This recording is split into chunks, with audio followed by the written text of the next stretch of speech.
नमस्कार दोस्तों, विशाल एपिक्स में मैं डॉक्टर विशाल शिवरे आप सभी का सदैव स्वागत करता हूं। दोस्तों, मैंने एक बार एक वीडियो बनाई थी आज से कभी बहुत समय पहले कि पुराणों में लिखी हुई बातों को आपके सामने लाऊंगा। पुराणों में, महाभारत में, जहाँ जहाँ वो भी जो ज्ञान की बातें होंगी उसके विषय में आपको कहीं ना कहीं बताऊँगा। कुछ न कुछ ऐसी कथाएँ जो बहुत इंपॉर्टेंट है, जो उसके बारे में हम शायद नहीं जानते, इसके विषय में बताऊँगा। तो ऐसी वीडियो मैं आज आपके समक्ष लेके आने वाला हूँ। आज मैं बात करूंगा मृत्यु देवी की। जैसे कि आपने थंबनेल में देखा ही है, मृत्यु देवी कौन है, इनका प्रादुर्भाव कैसे हुआ और कैसे ये अस्तित्व में आई और लोगों की मृत्यु क्यों होती है, इसके विषय में महाभारत में अभिमन्यु वध पर्व में इसके विषय में वर्णन है। कथा बहुत इम्पोर्टेंट है और बहुत बड़ी कथा है। आप इसके मैं आपको दिए हुए स्क्रीनशॉट पे आप वो कथा पढ़ सकते हैं, या महाभारत के अभिमन्यु पर्व में, अभिमन्यु वध पर्व में जाएंगे, उसमें आपको ये कथा मिलेगी।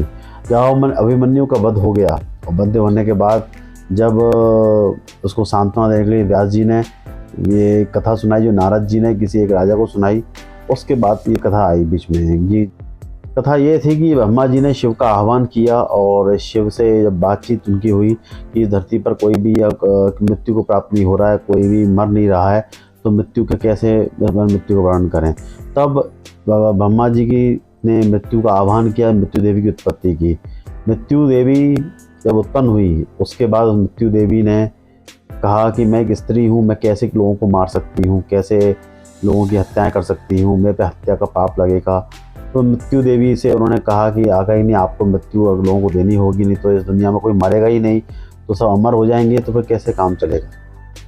तो इस तरह की बातें वहाँ वार्तालाप वहाँ चल रहा था। तो मृत्यु देवी ने काफ़ी समय तक तपस्या करी इस दोष को दूर करने के लिए कि कैसे भी करके मृत्यु को दोष मुझ पर ना लगे।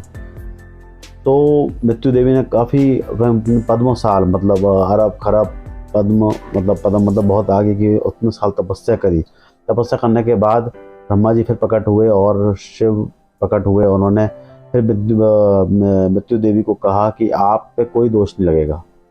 आप जब भी किसी का वध करेंगी या किसी की मृत्यु करेंगी मृत्यु लोक में, तो आप या तो आप व्याधि मतलब रोग से आपकी मृत्युता रहेगी। मतलब कोई व्यक्ति मरेगा या तो रोग से मर जाएगा, या आपस में लड़ के मर जाएगा, या फिर कभी भूकंप भूचाल आ जाए उसमें मर जाएगा, कोई प्राकृतिक आपदा आ जाए उसमें मर जाएगा, लेकिन आप पे दोष लगेगा कि आपने उसको मारा है। इसी संबंध में कई पुराणों में पृथ्वी देवी की कथा भी आती है कि पृथ्वी देवी जो है मृत्यु स्वरूप हैं, धरती माँ मृत्यु के स्वरूप हैं। तो मृत्यु देवी के रूप में धरती माँ भी मृत्यु लोक जैसे बोलते ही हैं, इसमें लोक में भी आके धरती माँ पे कभी कोई भी दोष नहीं लगता। जैसे कि मृत्यु लोक में आप जब जानेंगे कि जैसे कि कोई भी व्यक्ति अगर मर जाता है तो कोई धरती माँ को दोष नहीं देता, कोई मृत्यु को दोष नहीं देता, सब दोष देते हैं कि वो इस कारण से मर गया। तो ये उनको वरदान प्राप्त था, इसलिए ऐसा हम लोग कहते हैं।